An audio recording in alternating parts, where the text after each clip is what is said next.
오늘 우리가 함께 살펴볼 말씀은 예레미야 40장 말씀입니다. 40장에서 43장까지는 예루살렘 멸망 이후의 상황들을 소개하고 있는데요. 오늘 본문의 시작은 예레미야가 백성들 사이에 섞여서 이 포로로 붙잡혀 바벨론으로 끌려가다가 바벨론의 사령관인 이 느부사라단에게 발견되어 석방되는 장면으로 시작하고 있습니다. 이 과정에서 느부사라단이 이스라엘이 바벨론 손에 멸망하게 된 이유에 대해서 2절에서 3절에 기록하며 이야기하고 있는 것이죠. 그가 선포한 내용이 무엇입니까? 내 하나님 여호와께서 이곳에 재난을 선포하셨다라는 말로 침략군의 장군의 입을 통해서 예레미야가 선포한 메시지가 진실이었음을 확인해 주고 있는 것이죠. 느부사라단이 밝힌 멸망의 원인이 무엇이었습니까? 3절 말씀에 보면 여호와께서 그가 말씀하신 대로 행하셨으니 이는 너희가 여호와께 범죄하고 그의 목소리에 순종하지 아니하였으므로 이제 이루어졌도다. 이 일이 너희에게 임한 것이니라 라고 말씀하고 있는 것이죠. 무슨 말인가 하면 유다의 멸망이 군사력이 부족하거나 전술의 실패와 같은 문제가 아니었다는 사실입니다.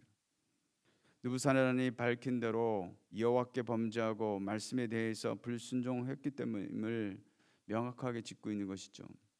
마땅히 하나님의 음성에 청종해야 할 주의 자녀들이 귀를 닫고 들으려 하지 않은 것이죠.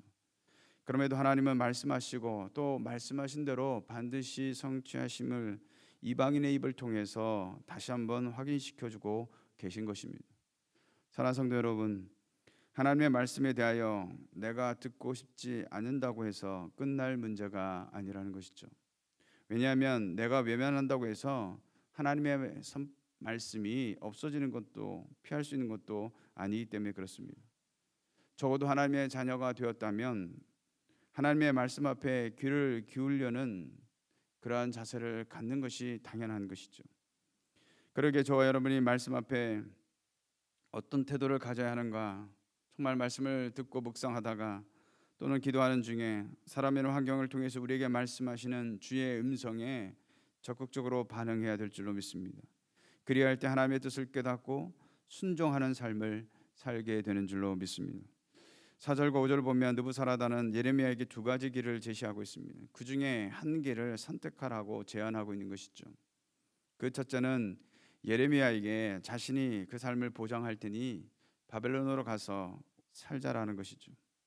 포로가 아닌 손님으로 가서 바벨론의 보살핌을 받게 될 것이라고 그렇게 제안하고 있습니다. 두 번째 제안은 예레미야에게 너가 원하는 대로 옳게 여기는 대로 가라라고 제안하고 있는 것이죠. 이에 대하여 예레미야는 예루살렘에 남기를 선택하고 미스바로 가서 그다랴에게 나아가서 그 땅에 남아있는 백성 가운데서 그들과 함께 지내게 됩니다. 예레미야가 이처럼 유다 땅을 향해 나아간 이유는 무엇일까요? 두말할 나위 없이 자신이 감당해야 할 사명을 끝마치기 위함인 것입니다. 그렇다면 그의 끝나지 않은 사명은 무엇인가요? 그것은 전쟁의 패망으로 유다의 땅에 남은 자들에게 하나님의 말씀을 증거하는 사명일 것입니다. 유다가 멸망하기 전 예레미야의 사명은 바벨론에 항복하라는 하나님의 말씀을 전하는 것이었다면 이제는 유다 땅에서 갈 길을 몰라 헤매는 이 남은 백성들의 말씀으로 위로하면서 심판 역사 이후에 하나님께서 허락하실 소망의 역사를 증거하며 그들을 말씀 위에 다시 세우는 일일 것입니다.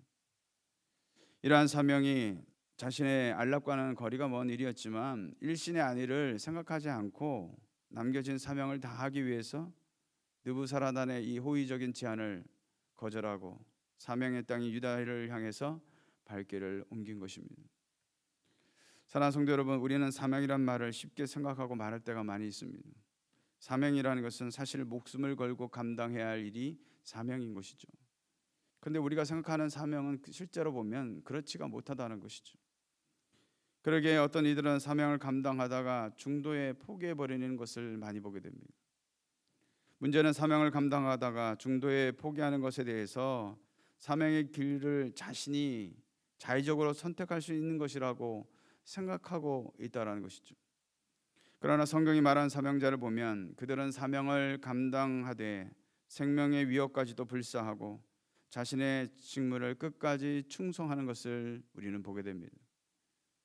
이처럼 목숨을 불사한다는 것은 한마디로 사명을 다한다는 것, 그거 외에 자신에게 어떠한 선택의 여지도 없다는 말이 될 것입니다.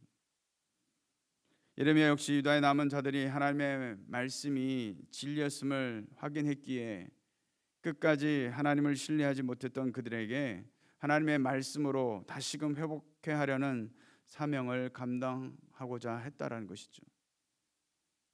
그리고 오늘 우리 각자의 삶의 자리에서 오늘 저와 여러분에게 주신 하나님이 우리에게 주신 사명이 무엇일까요? 아마 그것은 복음 증거하는 사명인 줄로 믿습니다. 그러기에 우리의 환경에서 주어진 자리에서 하나님이 우리에게 허락하신 모든 기회를 통해 하나님의 복음을 믿지 않는 많은 사람에게 증거할 수 있는 저와 여러분이 되어야 될 줄로 믿습니다. 바벨론군의 예루살렘 공략이 끝나고 많은 사람들에게 존경을 받던 그다랴가 유다를 다스린다는 소문이 이 가나안 지역에 돌자 이웃 나라로 피했던 유대인들이 돌아오기 시작했습니다. 그다랴는 이들을 중심으로 새로운 유대인 공동체를 형성해 나가는 막중한 책임을 지고 있었던 것이죠. 그다랴 역시 항복하고 바벨론을 섬기는 것이 하나님의 뜻이라는 이 선지자의 말에 동의하고 멸망을 초래한 전쟁을 통해 밝혀진 하나님의 뜻에 순종하는 모범을 보이게 됩니다. 그다랴는 방황하고 불안한 유다 사람들에게 생명을 유지할 수 있는 길을 제시한 것이죠. 그런데 그라다와 함께 한 요하난이라는 사람이 암몬 왕 바알리스가 그다랴를 살해하려고 이 이스마엘을 저격수로 보냈다는 소식을 접하게 됩니다. 암몬 왕이 왜 그다랴를 죽이려고 했을까요? 암몬 왕은 가나안 지역에 대한 야망을 갖고 있었습니다. 간접적으로 바벨론 왕 느부갓네살에게 저항하고 있었던 상황이었습니다. 그러기에 바벨론 왕이 세운 이 유다의 그다랴를 먼저 제거하는 것을 타겟으로 삼은 것이죠. 이러한 정보를 입수한 요한왕과 군대 장관들은 당하기 전에 먼저 우리가 선수를 쳐야 한다라는 생각을 그다랴에게 전하게 됩니다. 그러나 안타깝게도 그다랴는 그들의 말을 믿지 않고 오히려 잘못 알고 있다고 반박하게 되는 것이죠. 요한은 이처럼 목숨을 위해 수단과 방법을 가리지 않는 제안을 한 것은 그만큼 사태가 시급하기 때문에 그랬던 것입니다. 그럼에도 먼저 이스마엘을 죽이고자 한 제안은 도리어 그다랴에게 불신만을 가중시켰을 것으로 보입니다. 또한 경우에 따라서 그다랴에게 있어 요한의 말은 자신의 유익을 위해 걸림돌이 되는 자신의 정적을 제거하고자 하는 말로 들렸을 수도 있습니다. 오히려 이스마엘의 의심스러운 증거들을 더 충분히 제공하고 그의 위협에 경계할 방책들을 제시했더라면 그의 말은 조금씩 수긍되었을 것이고 그다랴는 허무하게 이스마엘에게 죽임을 당하는 일이 발생하지 않았을 것입니다. 사랑하는 성도 여러분, 우리가 같은 내용을 전달하면서도 어떻게 말을 하느냐, 어떻게 전달하느냐에 따라서 그 뉘앙스는 전혀 달라진다는 것이죠. 또한 성급하고 분별력이 없는 말과 행동은 다른 사람에게 신뢰보다는 불신과 거부감을 갖게 하기 마련인 것입니다. 더군다나 문제를 해결하기 위해 불의한 방법을 사용하는 것은 또 다른 불의를 생성하는 결과일 뿐이기에 하나님의 말씀 안에서 어떻게 말하고 행하는 것이 하나님을 기쁘시게 하는 것인지를 우리는 생각해야 될 줄로 믿습니다. 그러게 오늘 하루의 삶을 살아가면서 하나님의 말씀에는 적극적으로 반응하고 순종하는 태도로 우리가 나아가는 반면에 내가 하는 말과 행동은 혹시라도 성급한 것이 없는가, 분별력 없이 말하고 있지는 않은가, 너무나도 감정에 치우쳐서 때로 말하고 있지 않는지를 우리 자신을 다시 한번 깊이 돌아봐야 할 것입니다. 그리할 때 나의 실수로 인한 잘못은 줄이고 오히려 하나님의 말씀에 순종함으로써 하나님이 기뻐하시고 영광만 드러내는 복된 하루의 삶이 되시기를 주님의 이름으로 축원을 드리겠습니다.